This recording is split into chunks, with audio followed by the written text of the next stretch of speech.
G'day folks, it's Mick here with OrcaFilters. So we've been asked by some of our customers to demonstrate how you would load the screen onto an OrcaFilter. So obviously I've done quite a few of these, in fact hundreds, possibly even thousands. And so we've kind of perfected a fairly straightforward technique to do this. Let me explain a little bit about the filter first of all.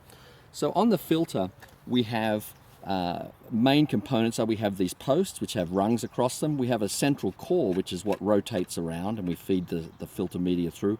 We also have the end cap, and the underside of the end cap you'll see between the posts there is a sealing flange which the screen lies flat against, which helps prevent bypass in the filter.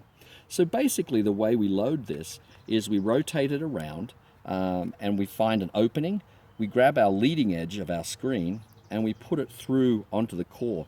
Now I use my thumbs to apply a pressure outward to keep this flat.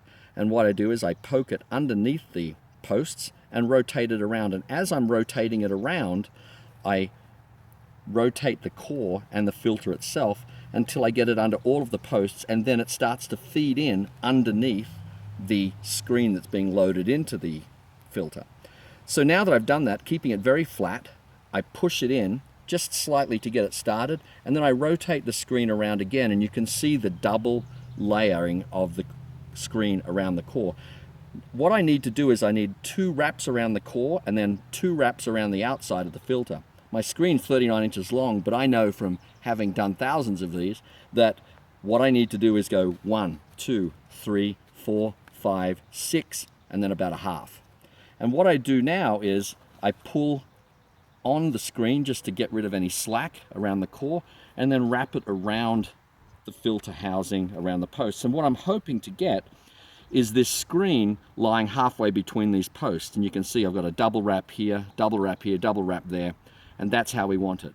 So the next part is to then put the rubber bands on. And so the rubber bands, I start and I use a bench or a chair in this case, and I start with the end of the screen pointing towards me. I grab a rubber band, and what I do is I clamp the rubber band down with one finger, this one here, and I pull down on it, and then I push that up against so it's snug against the underside of the end cap.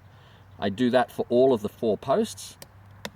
I then rotate the screen or the filter around so that the screen is pointing down like this and away from me, and I repeat the exercise. This has the advantage of adding a little more tension and helps pull some of the tension out of the screen to help against the seal. So there we have those 2 rubber bands on. You can see they're snug up against the end caps. Now I put the central rubber band on, and I just use 4 fingers, open it like that, and there is a slight ridge in the center of the posts, and I then position it so that it's roughly in the middle, but that's not completely critical. That's more of a visual thing for me because I like it to make it look perfect.